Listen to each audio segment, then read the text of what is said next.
They're independent, they're affectionate, they're loyal, they're beautiful, they're sagacious, they're mysterious, they're ineffable, they're inscrutable. Cats are magic. They really are magic. Probably the most mysterious creatures in the world. But they're also very vicious. They're very cruel things. I suppose that's another thing I like about them, their ability to be one thing and then another. The domestic cat harbors a sort of split personality. Within even the most demure pussycat lurks a creature of the wild.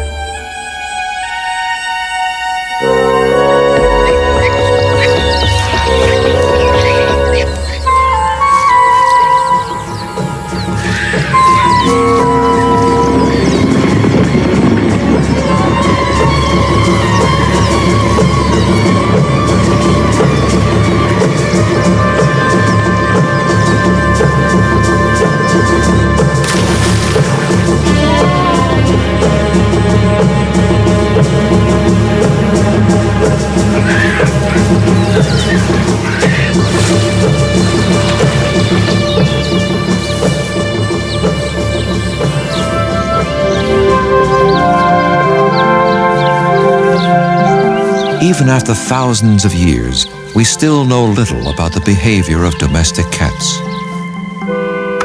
Now, scientists and laymen alike attempt to understand them, to demystify this elusive feline.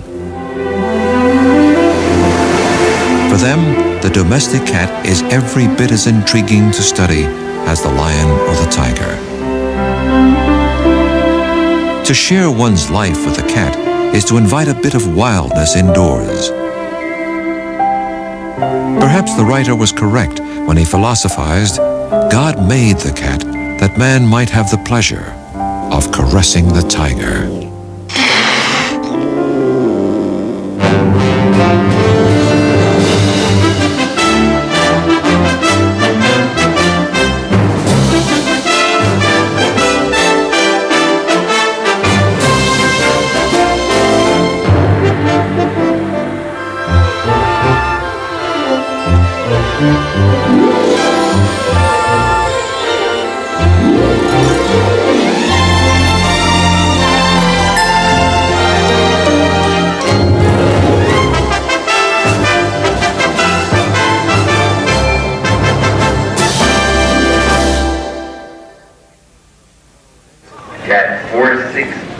Today, the Western world enjoys an unparalleled love affair between man and beast. The cat now surpasses the dog as the #1 pet, and annually we spend more on cat food than on baby food.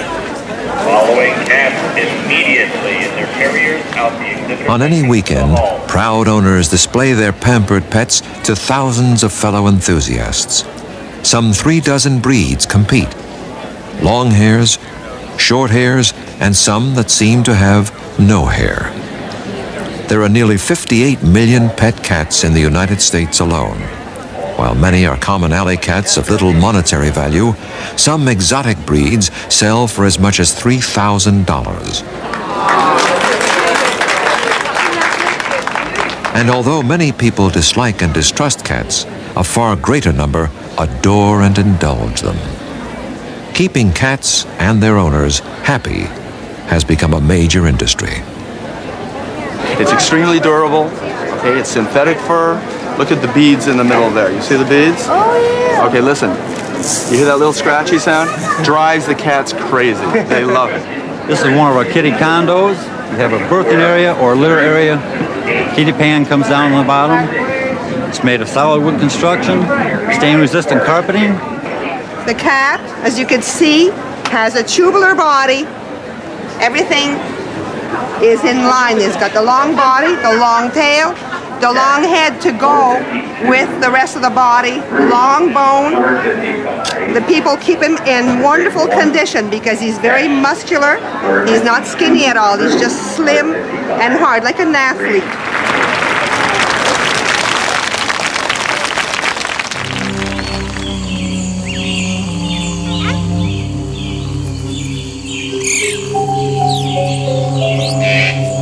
like a specter floating from the mists of prehistory into the shadows of modern times, two species of wildcats still prowl parts of Africa and Europe.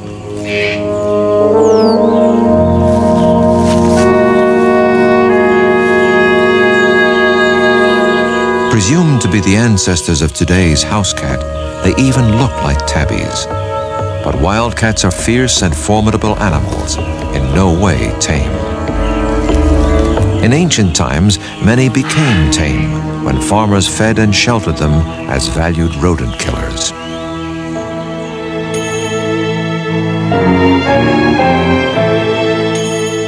The farmers were Egyptian. The time, more than 3,000 years ago. The cat became adored and revered in Egypt. Never since has the cat's honored role been matched anywhere in the world. One goddess in the form of a cat symbolized pleasure, fertility, and maternity. Cats were also associated with the deity believed to start the sun on its daily course, and one who symbolized life itself. The Brooklyn Museum maintains one of the world's finest Egyptian collections. Its curator is archaeologist Richard Fazzini. He divides his time between ancient ruins and ancient artifacts. Prized in any such collection is a cat mummy, embalmed as were the ancient pharaohs themselves. This pussycat has been this way since, well, it's hard to date, but let's say at least 2,300 to 2,500 years. Now, why, you might ask, did the Egyptians mummify animals? Well, because certain gods could appear in the form of certain animals. And so it could be a pious gesture or part of some cult ritual to present a mummified cat, to place it in a temple or to place it in one of the great animal cemeteries. But the heyday of the cat was to pass. Once sacred, the cat would come to be hated and scorned. The same eyes perceived as the throne of the gods became feared as the seat of the devil.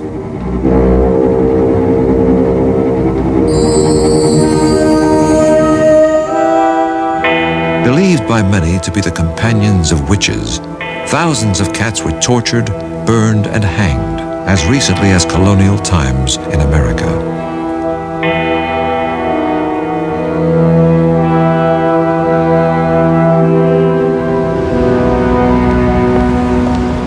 Veterinarian Michael Fox is Vice President of the Humane Society of the United States.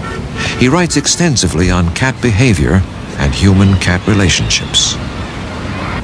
It is intriguing that cats have been revered in history and persecuted. There was one pope who had all cats killed. This love-hate relationship, I think, reflects an aspect of the dualistic psyche of human beings. We love things conditionally. We love them if we can control them and they will bend to our will. Or we love them because they're mysterious, that they're an aspect of nature's wildness which the cat embodies. The domestic cat is but one of 38 species of cats, most of them astonishingly alike. Take away their spots or stripes, their short or long fur, disregard the differences in size from 4 pounds to more than 600, and a cat is a cat is a cat. Few pet owners are aware that most of the behaviors of their house cat have a parallel somewhere in the wild.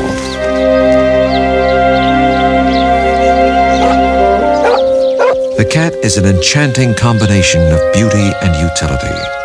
Its sinuous movements delight the eye. Cats get some of their suppleness from their shoulder joints, which are so constructed that they can shift the front legs freely in almost any direction. They have almost no collarbone and an exceptionally limber spine.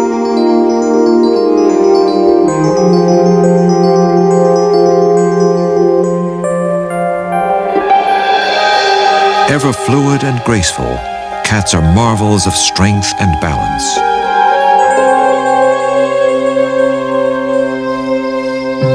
All cats advertise their territory. Spraying deposits a pungent scent.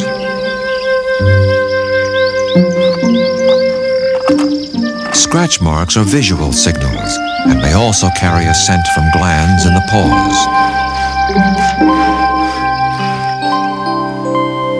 Glands on the face and tail deposit scents at home, just as in the wild. Sometimes more than one signal is left.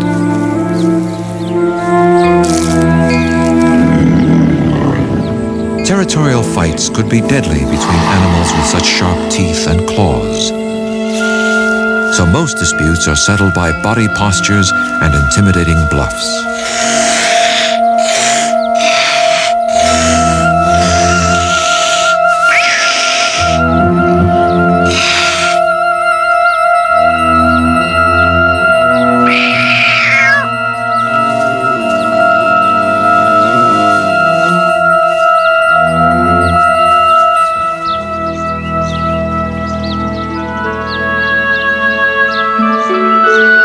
Friendly greetings are generally more fleeting and subtle. A nose touch or body rubbing.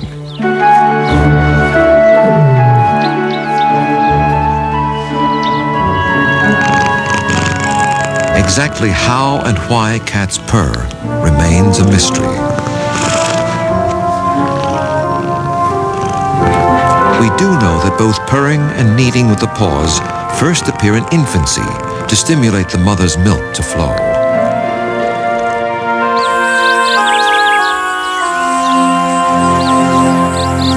Being hunters, cats must conserve energy whenever possible.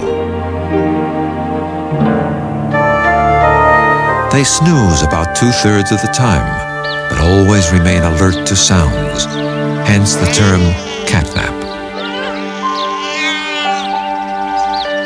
In all cats, ovulation, the release of an egg, does not occur until mating triggers it.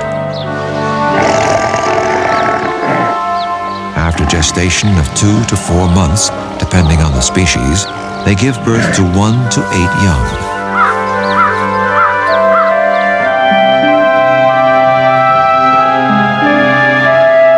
Kittens and cubs are helpless at birth. At first, they can neither see nor hear, their life guided primarily by touch and smell. Amazingly, each has a preference for one particular nipple, which it locates by smell. In the wild, this efficient behavior frees the mother to resume hunting sooner.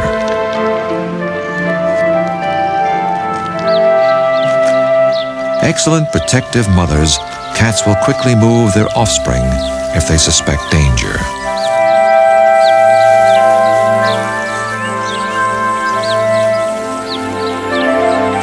To teach their young how to hunt and kill, many cat mothers bring home live prey for practice.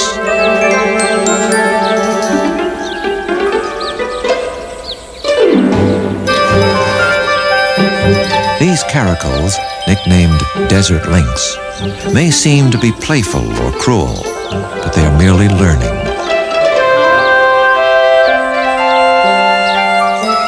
Striking the prey stuns it, but the cubs are too inexperienced to deliver the fatal bite.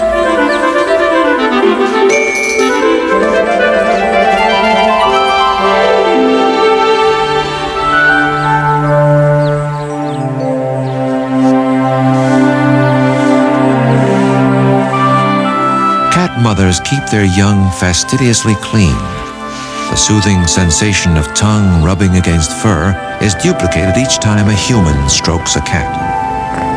In this way, a bond is formed, and cats come to regard us as surrogate mothers, a role we hold throughout their lives.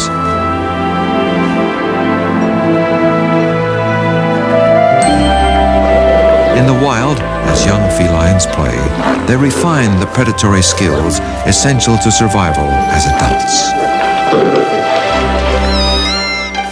Whether domestic cats similarly practice stalking and hunting is subject to debate.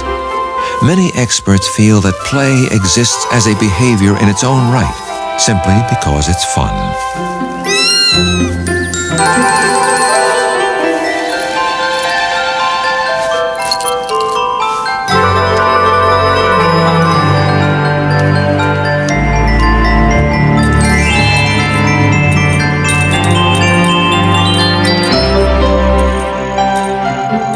With indoor cats, many owners can attest to a phenomenon affectionately called the evening crazies, when pent-up hunting instincts erupt into a frenzy.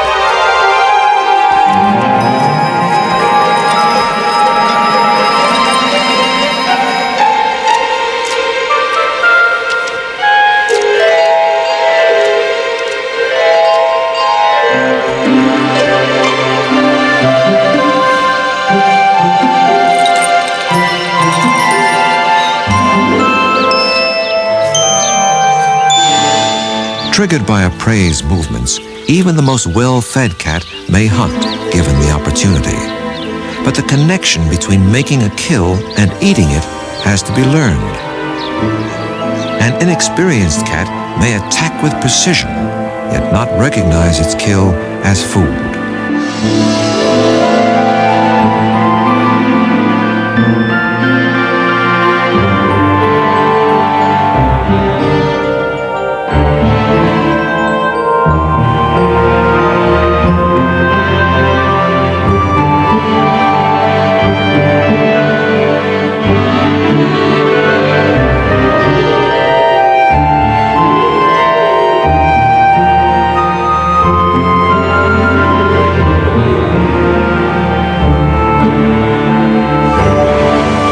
As hunters that rely on stealth, cats are always alert for cues that could mean food or danger. While smell is not their primary sense, no odor escapes them. They use smell mainly to find the territorial boundaries of other cats, or to know if other cats have been in their territory.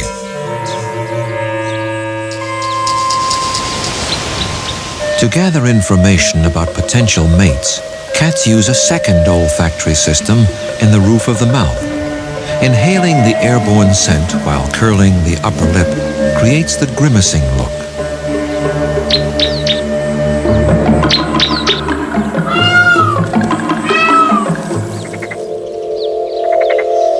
Cats move their funnel-shaped ears to zero in on sounds. They probably have better acoustical discrimination than either dogs or humans.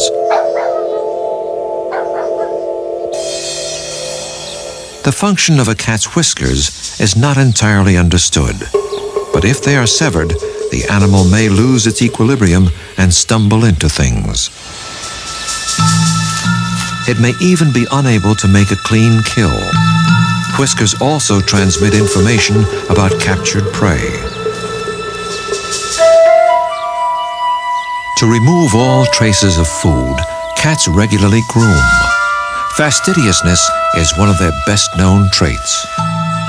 Coarse and abrasive like sandpaper, the tongue is covered with hook-like projections that can even tear flesh from bone after a kill.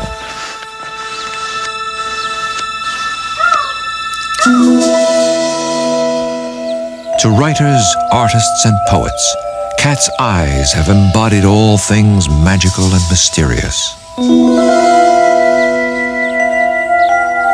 The scientist knows that vision is one of the cat's most vital senses, the key to its success as a hunter. At Florida State University, the question of how cats see the world has been studied for more than 25 years. Professor of Neuroscience and Psychology, Dr. Mark Berkeley, defied cynics who told him the independent cat would never make a good laboratory subject. He designed a system that not only works, but actually appeals to the cat.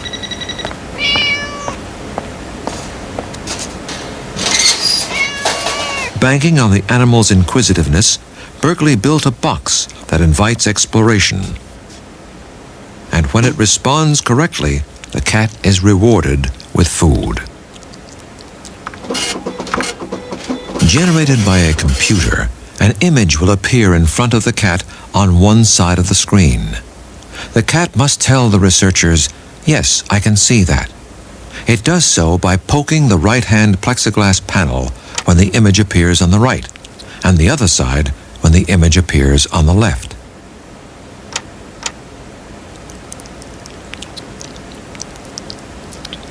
From the work of Berkeley and others, we know cats cannot distinguish between human faces, have poor color vision, and, like us, experience visual illusions. But perhaps most noteworthy is their ability to see at night. Under low light levels, the cat is anywhere from 6 to 10 times more sensitive. That is, at a light level where we perhaps couldn't see anything, he still sees, not very well, but certainly better than we do. I suppose it might be the difference between a starless night and a moonlit night, where under a starless night, that might be the way it looks to us, but to the cat it might look as if the moon were up. Able to pierce the darkness with vision at least 6 times more sensitive than our own, the night truly belongs to the cat.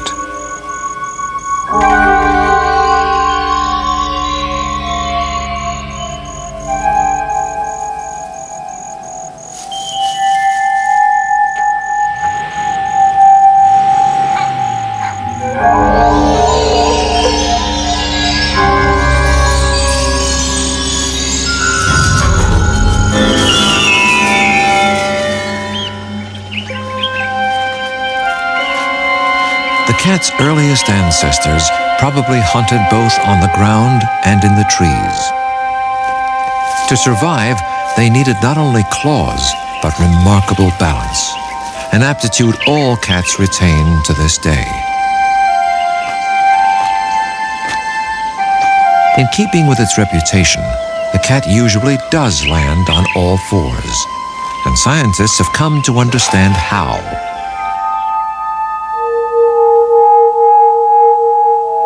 Slow-motion photography reveals that cats always right themselves in a precise order. The head rotates first, based on messages from the eyes and inner ear. Then the spine twists, and the rear quarters align. At the same time, the cat arches its back to reduce the force of impact.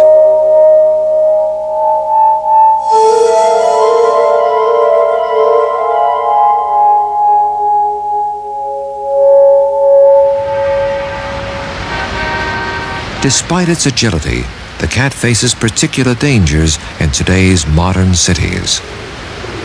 Here, although hundreds of feet above the ground, the indoor cat is just as attracted by moving prey as is any other cat. If anything, it may be a stir-crazy bundle of energy.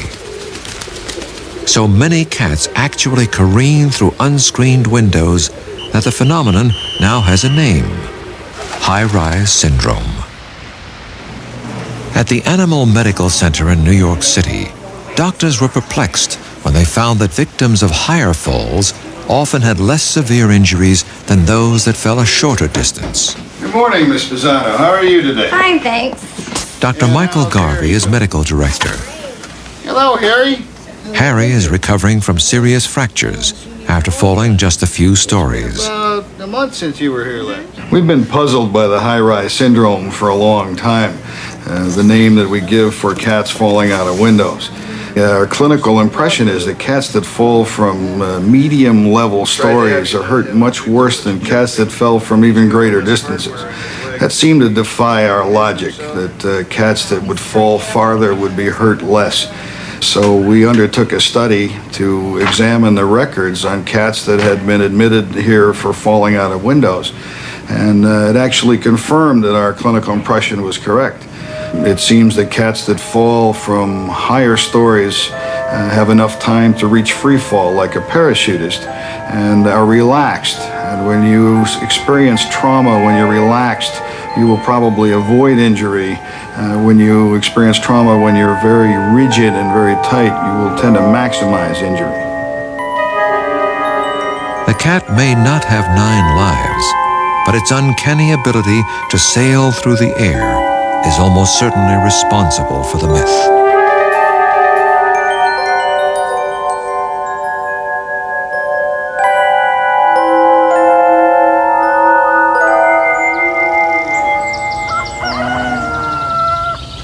Throughout its history, myth and folklore have enshrouded the cat. Near Oxford, England, scientists have been exploring whether the legendary solitude of the cat is fact or fiction, or can cats adapt successfully to living in groups.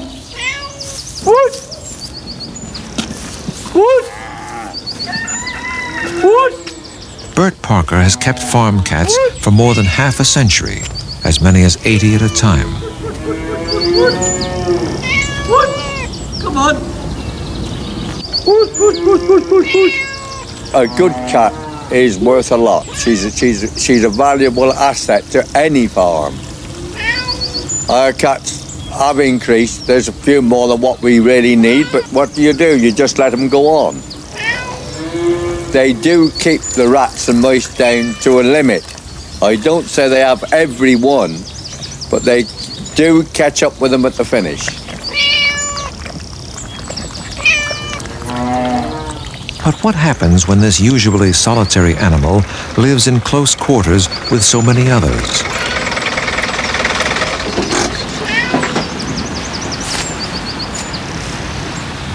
Oxford University professor David MacDonald has studied farm cats since 1978.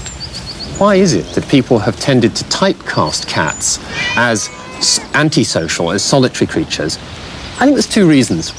One of them could be that the sorts of things that cats do socially are not the sorts of things that classically people have had in mind when they thought about wild animal societies. And I think that's because cat society is based on a rather subtle, covert language.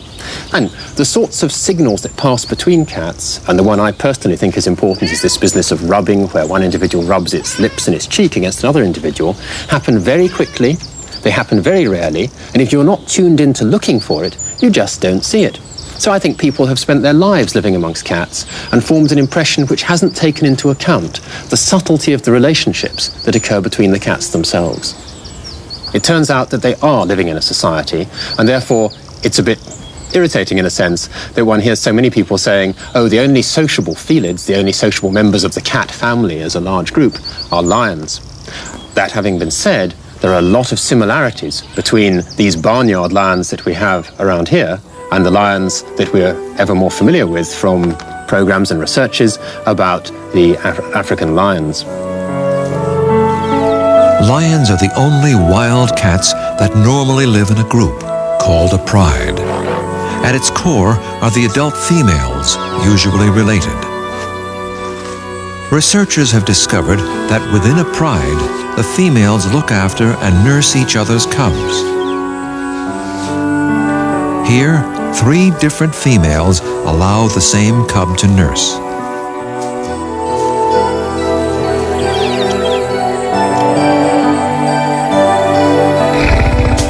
Though a lioness gives preference to her own cubs when they want a nurse, at times she will allow younger sisters or brothers, nieces, nephews, or grandchildren to join in too.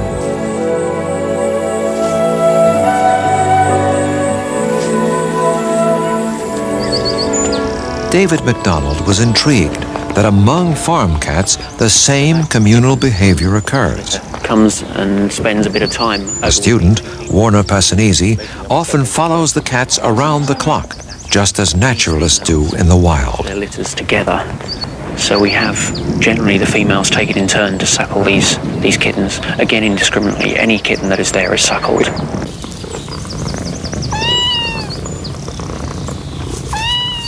Although unrelated females may help each other in this way, generally the behavior only follows bloodlines. Mothers, daughters, and sisters cooperate most often. But it is quite possible that other related females will also nurse and care for the kittens. much like an extended family.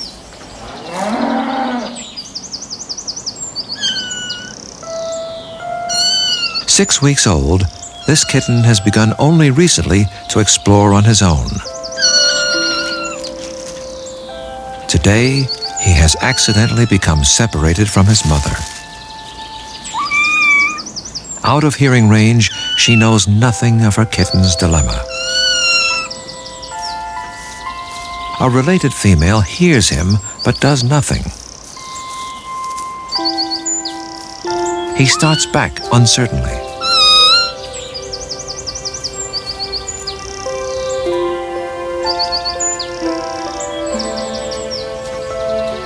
Out in the barnyard, and still no sight of his mother.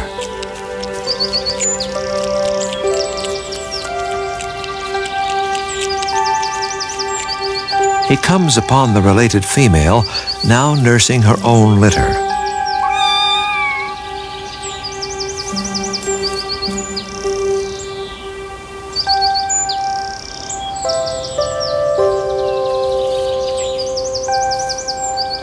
Hungry, tired, the kitten is willing to risk hostility to get close to her.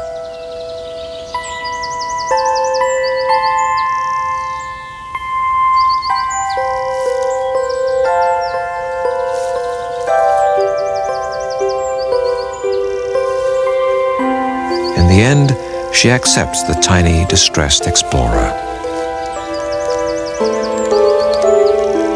Why should the females behave this way? Once more, the behavior of lions held the clue. A behavior not of care and comfort, but of savagery and death. In this graphic film footage, the cameraman bears horrified witness to a systematic and vicious killing. As three terrified cubs huddle nearby, a male lion prepares to brutally attack and kill one of their sisters.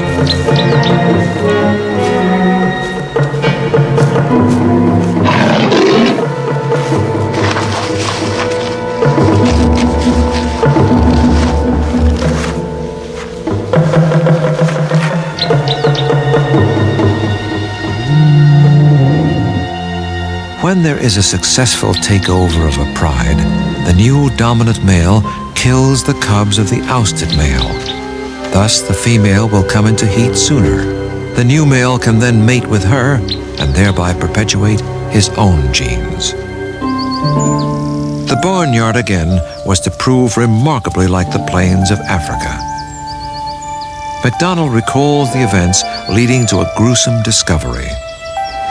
As I watched at the communal den with these 4 sets of kittens all together, 9 kittens in total, the scene was really a very intimate one. The kittens were, as you can imagine, a chocolate box scene in amongst straw bales. Their nest was built in amongst a stack of bales, and a narrow passageway led into the kittens, and they were all just piled on top of each other, and each mother would come and go from that den, each suckling the kittens indiscriminately. And on this occasion, I was watching this nest of kittens, and in slunk the male.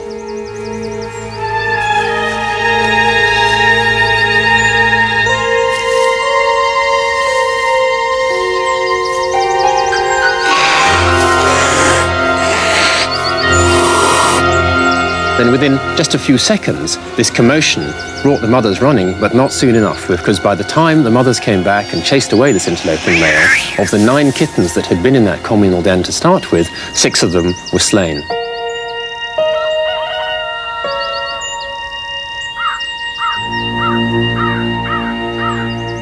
So I think we've come up with 2 answers, both of them perhaps rather surprising, to why cats may benefit individually from living communally. One of them is that they can look after each other's young by sharing the load of nursing, and the other is that females may be able to repel murderous males. Thus, cooperative care by a number of females increases the likelihood that more kittens, even orphans, will be watched over and thereby protected.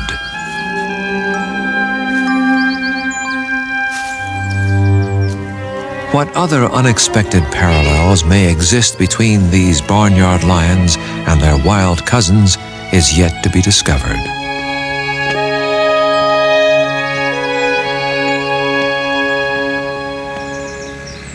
In another English village, the image of cats as ruthless killers was confirmed in a different way. It began with a local teacher. Peter Churcher has taught biology at the Bedford School for 15 years. Those two will have started before that one, and of course it's important that they all start at the same time, isn't it? Right, so back to the beginning. Now, A cat owner himself, Churcher applied the discipline of his scientific training to explore the unseen world of the house cat on the prowl.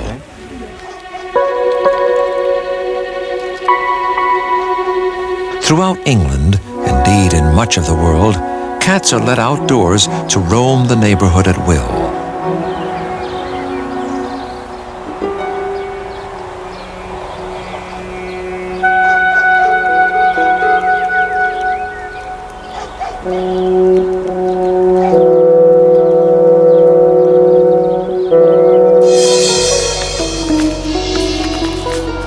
How much impact on wildlife, Churcher wondered, do cats actually have? Unable to follow the cats, he did the next best thing and enlisted the help of their owners. well, the first thing was to go around the village and just find out who had cats. And so I knocked on everybody's door and said, had you got a cat, and were you willing to take part in the survey?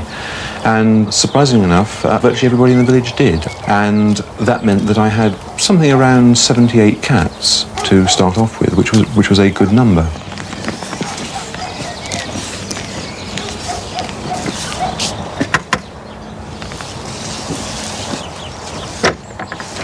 Oh, hello. Morning, Marjorie. Have the cats called anything this week? Yes, one little body for you. Ready and waiting. Thanks very much. Well, that's nice. Yeah, that's a field vole. Who caught it? Eccles. Eccles again? Yes, the black and white one. He's quite a good hunter for us, isn't he? Yes, actually, the others don't seem to be catching very much. Laziness, I would say. Laziness, yes. Peter. Lovely. I think it's a wood mouse field. I was very surprised at how cooperative the owners were in the survey. I think a lot of people don't like the idea of picking up dead bodies and putting them in polythene bags, but most of the people in the village gritted their teeth and did it, and some even went as far as to put them in the deep freeze, which was nice because, as you can imagine, at the end of a week in the summer, often the dead bodies were getting rather smelly, and it was pleasant to have them put in the deep freeze before I got hold of them. To work and look at that under the microscope. That's Wednesday. When the specimens were labeled and the numbers of dead totaled, Churcher and the cats of Felmersham made headlines. If the cats in Felmersham caught 14 animals each during the course of a year, we know there are about 5 million cats, domestic cats, in Britain. So that means that 70 million small mammals and birds are caught by cats in a year. And so domestic cats, in spite of their reliance on man for food and a lot of other things, are still remarkably independent. And I think what our survey has shown is that they're also very important as predators on the ecological stage. Churcher does not propose that cats be confined indoors. Others insist it is essential, not just for the wildlife, but for the safety of the cats themselves. While debate continues, one thing is certain. In every well-fed cat by the fire lies a dormant tiger, primed for the thrill of the hunt.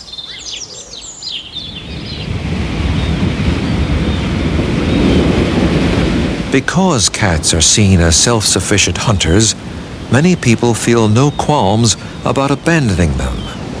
Nationwide, millions are dumped every year.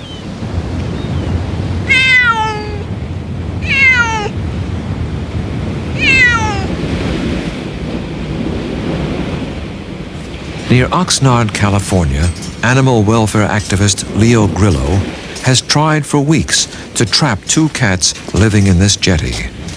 Such brutal conditions are a death sentence for cats, and he devotes his life to rescuing them. When the winter hits, these rocks are really cold, and the waves are cold, and the mist is cold, and the fog is cold.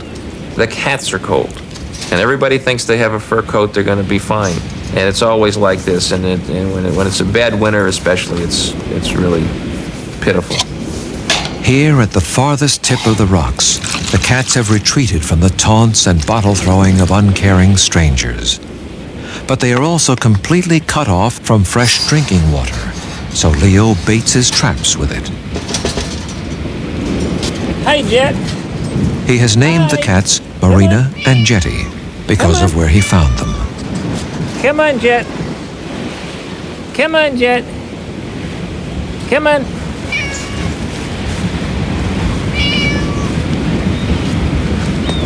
It is not uncommon for Leo, infinitely patient, to return to the same spot week after week. Marina. Marina. To Grillo, these cats appear relatively tame. Clearly, they were not born wild, but raised in the comfort of a human home. But these same humans abandoned them. The cats no longer trust. Hey, Jet. For Leo, it is always a waiting game to see which is stronger, thirst or fear.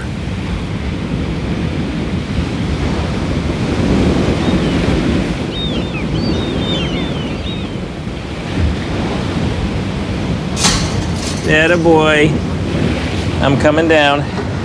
All right, Jet. All right, here you go. When I get a cat, and those traps are set, and I get a cat to go in the trap, and that door comes down and slaps, that is the most exciting feeling. And that little saga, that little story, the trips to this one little rock to feed that one little cat is now over. It has an ending. After weeks of failed attempts, this day would finally bring success. Easy. Tired but exultant, Leo would trap both Marina and Jetty and bring them back to a world of care and love. Grillo runs 4 licensed shelters in California, but they are only for animals he himself has rescued. An ever-changing number of cats and dogs live out their lives here. If it gets too crowded, he says, I just expand. Leo and family live nearby with 60 cats. This ranch house is home to more than 150 at last count.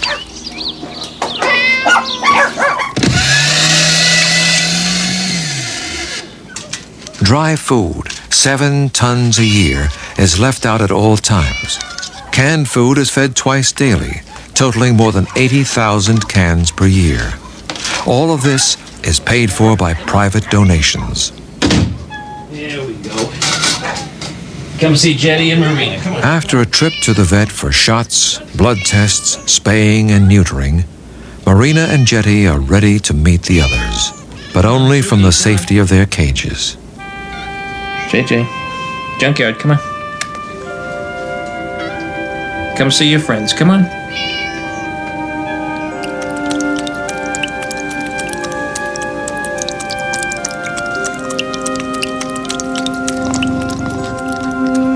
This cat is in ecstasy just to have food. Real food. Yeah, look at that. Beautiful thing is they were caught together and they can tame down together, comfort each other. For many people, the cat is all but hypnotic, soothing and calming just to behold. Through the ages, an uncounted number, graceful, beautiful, and mysterious, have captivated the human mind and eye. Scientists learned that simply petting a cat lowers human blood pressure. Now, some go further and suggest cats may actually benefit our longevity.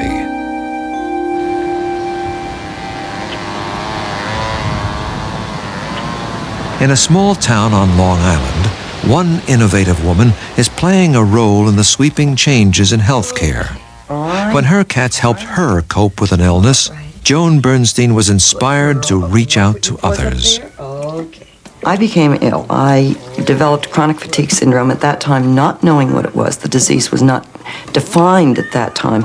And there were days when there was no way I felt like getting out of bed, crawling out of bed, literally in pain, and feeding the cats, changing litter pans and doing everything else that has to be done. But I did it because the cats insisted that I do it. Sometimes they'd just be my hot water bottle or my comforter. Whatever I needed them to be, they became. And so I became very aware of the value of the cats as a therapy.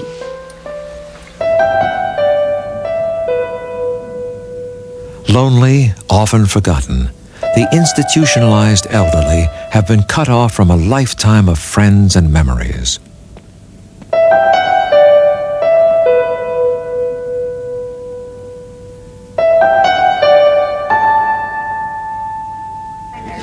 Ladies and gentlemen, one of the most beautiful grand champion champagne mink Tonkinese. At Brookhaven Healthcare Facility, Joan's Tonkinese cats are eagerly awaited every month. Is this gorgeous? Bred for their stable temperament and sociability, they offer therapy at many levels. As we go by. The warmth of the cat on her lap is very important. Just holding the cat in her arms. First of all, it's good exercise for her. She's utilizing the muscles in her arms and her hands. So we have the physical aspect of it. Look who I brought you. You think she's trying to tell you something? Come on. Okay. She'll stay right there with you, Mr. Hook. Patients who have difficulty with recall, of the present, okay? In other words, remembering the present from now to tomorrow, or now till next week, or now till a month from now. That's Muzzle. They will remember the cats.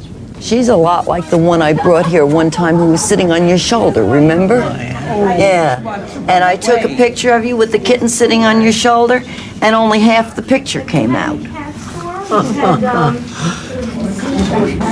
Beautiful. He really is a big guy. So soft and so pretty, isn't she? Some scientists believe cats touch people more than other pets do, literally and figuratively.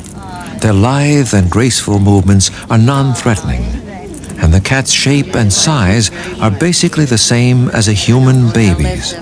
For most people, an automatic invitation to nurture and love. She is beautiful.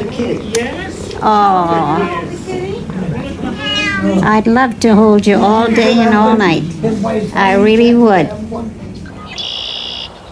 Another world touched by Joan and her cats is a residential school for autistic youngsters.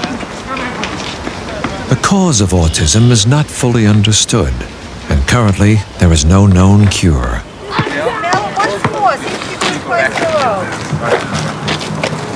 Hello.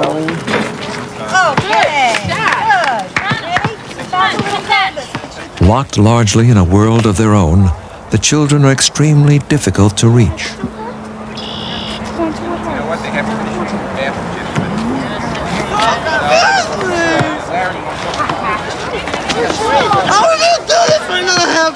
Some, like John, erupt uncontrollably. Easily frustrated, he often reacts with raging tantrums.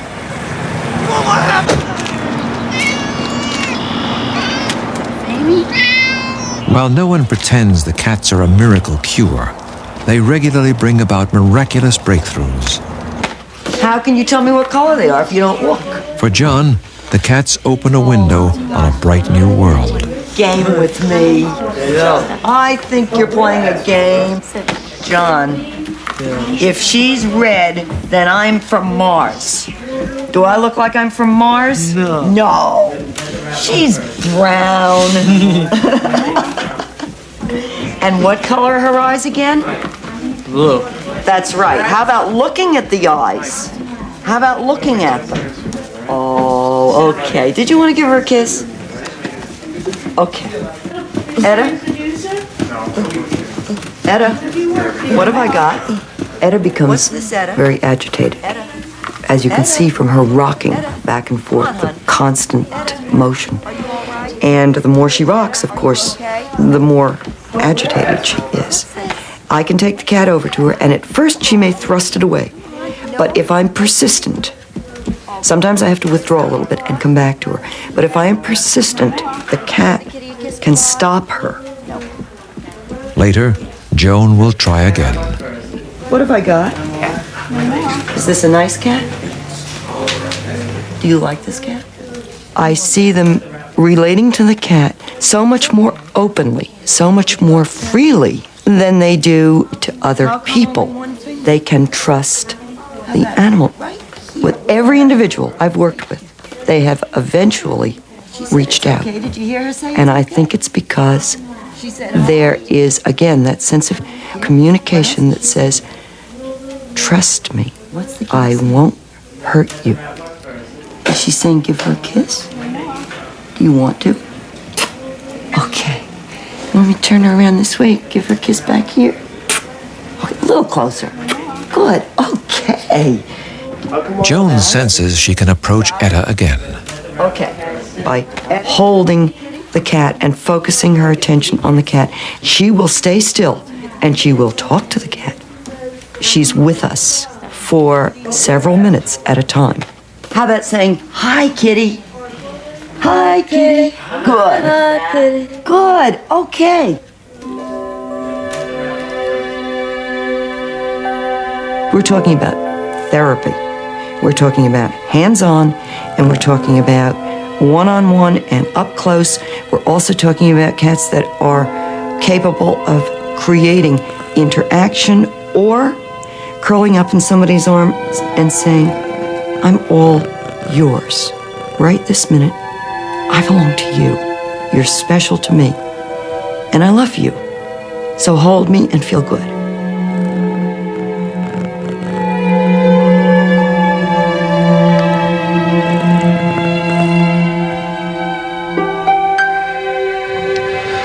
It was said that a long time ago, probably in our own golden age as gatherer-hunters, that we could talk to the animals and they would talk to us. And I think part of understanding felinese is that we can learn the cat's repertoire and have a deeper communication and communion with our cats. Love for cats is part of a universal love for all creatures, which impels us toward a reverence for all life. Subtle, amusing, enigmatic, regal and serene, cats remain ultimately independent of their human companions. They move among us as half-wild creatures, the only domestic animal man has never fully conquered. Plain or fancy, barn mouser or lord of the hearth, they have fired our imagination. But we wonder, did we adopt the cat, or did Tabby simply deign to share his life with us? In the end, it is a tantalizing mystery, one that we, being mere humans, can never hope to solve.